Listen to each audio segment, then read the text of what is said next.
candle day ain't over. We got to talk. We didn't just buy these candles and now we move on to something else. Oh no, we got to talk about these candles. Where you at? Come on now. We got to chat. Anybody on here? I just did my haul, but we got to talk about these candles as we, this is not a review. This is a try and chat. So y'all got to come through. Where you at? It's not that late where you are. Y'all still up. Oh, well, since I see nobody is on here but me, I will just do all the talking for you. Look at that. Do you guys see a fancy Beverly Hills steakhouse bar? A place in the dark where the booths are made of leather, and before you come in every day, they take that orange oil and that lavender oil, and then they oil that leather furniture so it's buttery when you walk in there. The place is clean and smelling good. How you doing? How you doing? We talking about these candles. We not just spending money and moving on to spend more money. Candle day ain't over. Candle day just started. Buying the candles is only the first part of candle day. The best part of candle day is talking about the candles, experiencing them, and talking about the nuances. So, what do you think? Oh my goodness. Is that not gorgeous?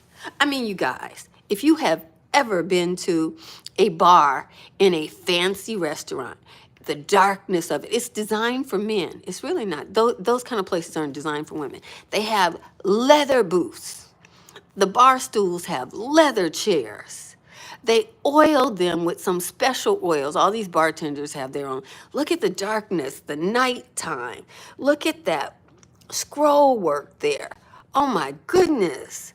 This candle is, oh my goodness, evoke these kind of memories. It reminds me of the 80s. Look at that. That is the chair in the Beverly Hills hotels. In the fancy hotels, you know how the chairs, they have that plushness to them. They have that scroll work, that elegance. Everything is elegant. And you see they have the orange there. The orange, that they put a little orange rind oil, or that orange would be the drinks they make. They don't drink wine, you guys. They drink straight up liquors and alcohols that have been aged and cost a lot of money. And the men gather in these places and they tell each other lies. Yeah. But they like to just do it with men. Back then they didn't have TVs in these places. So people were entertaining themselves. Back in the 80s, you would never go into the Polo Lounge and see TVs back then. I'm sure they have them now. But back then, no, the place was dark. It was mysterious. The people who met, you met in a corner in a booth in the dark, all that kind of stuff. Look at it. Do you see the color in that candle? Oh my goodness. I'm just showing. Look at that. And this is all three-dimensional. Do you see? And then the love letters.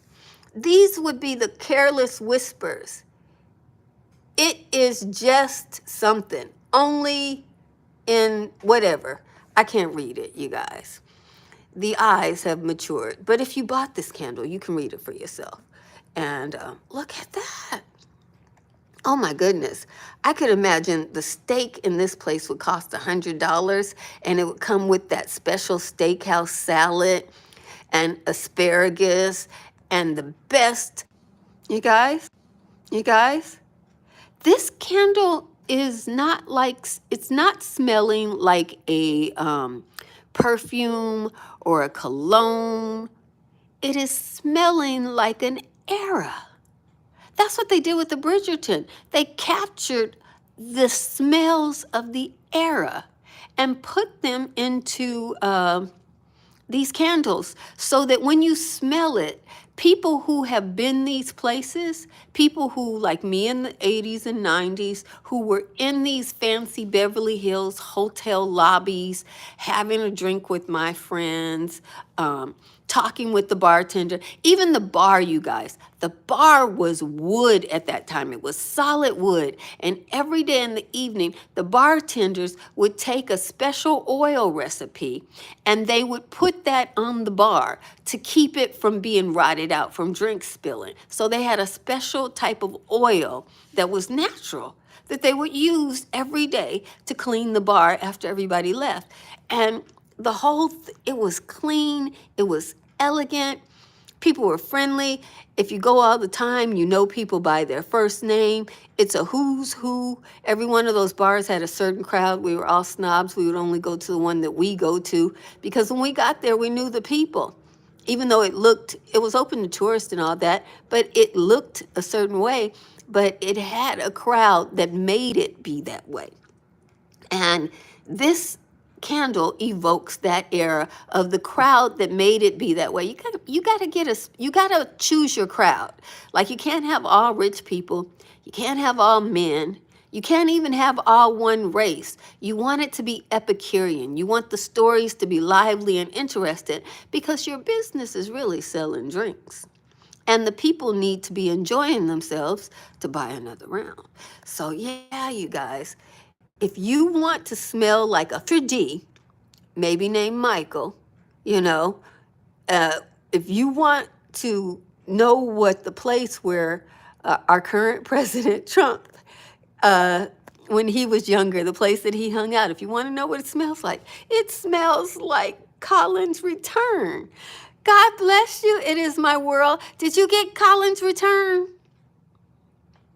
She's in California like me. So she knows how our hotels smell. And the hotels are where we used our hotels as like public living rooms. We would meet people in these hotels, in the lobbies, and go to these bars and hang out. You know, everybody would come. The same people come all the time. But you guys, that is gorgeous. I'm kicking myself. I only got one. I was thinking it was going to be this loud, boisterous cologne candle. It's not loud. It's on the order of the paper candle that came out before. Remember the paper candle came out? The paper candle would fill your house with the smell of a library. Yeah, mine just got here today. It is my world. And so I decided I'm going to chit chat about these candles with you guys. We're not gonna be out here just spending money and act like that's all we are as money machines to just hand people money and move on. No, we're going to talk about these candles. This is not just I know when SAS comes, if they have some more, this is brown. I thought it was black. You guys, when it wasn't lit, remember how it was black? Look at that bronze color in there. Oh my goodness.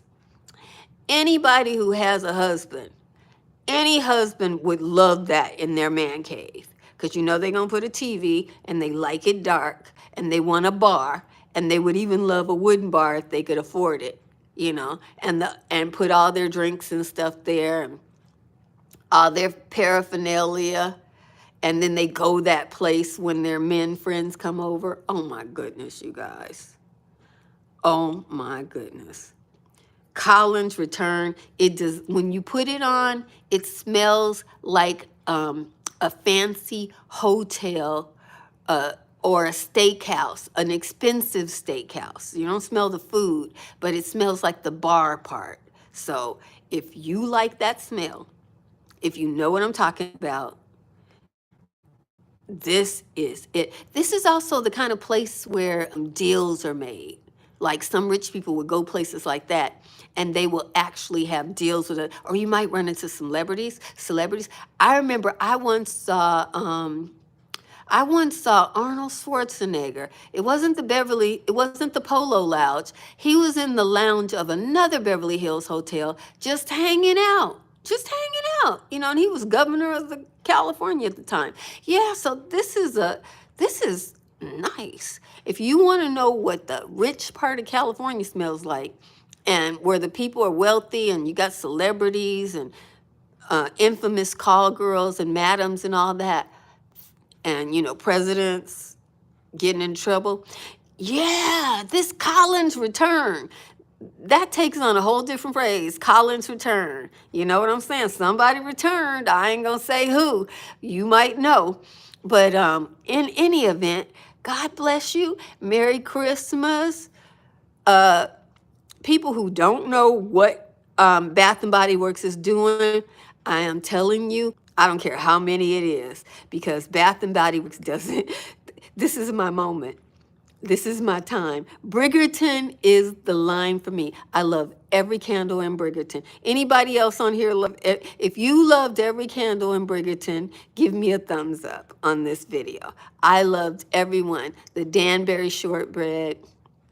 I didn't get to try the wisteria nor the tea candle, but I'm pretty sure you can't make a tea candle that I don't like. So that's a given. Wisteria, maybe, maybe not. I don't know. But I didn't get to try those because they were sold out before I got to them in my store. So they must have been good to the people in my community because they bought them all. They even returned the Bridgerton study, and they returned the Danbury shortbread and took the rest of the tea and the wisteria. So that's what I got. And I'm not mad at them because I love it. And I love this one too. This is an all year round candle. Oh my goodness. Oh my goodness, this is amazing. So I just wanted to let you guys know what this smells like, because anybody who's 30 and under, what do they know about the Polo Lounge in the 80s when President Trump was out there romping around with that woman that got him for 100,000, and Arnold Schwarzenegger was governor, and milling about town. They don't know what the scandal is trying to talk about. But I was there. I know Michael the maitre d' for myself. I know he's retired by now because that was a long time ago and he was old then. Because you want an old maitre d' at a place like that. You need somebody with some wisdom at the door who can handle it. Yeah. Oh my goodness. Oh my goodness. If anybody has a Polo Lounge, fancy hotel where they have leather furniture and a wooden bar, and it's fancy and you have to dress nice, and rich people come and upper middle class people come for special occasions, and it's just about the drinks, and they talk. If anybody knows about that, other than, even if you so rich you got it in your house, tell people what this candle is about. Explain it to them. This is not a leather jacket. This is a whole environment where people live their lives. And some people even almost went to jail over what happened in these places. God bless you and Merry Christmas.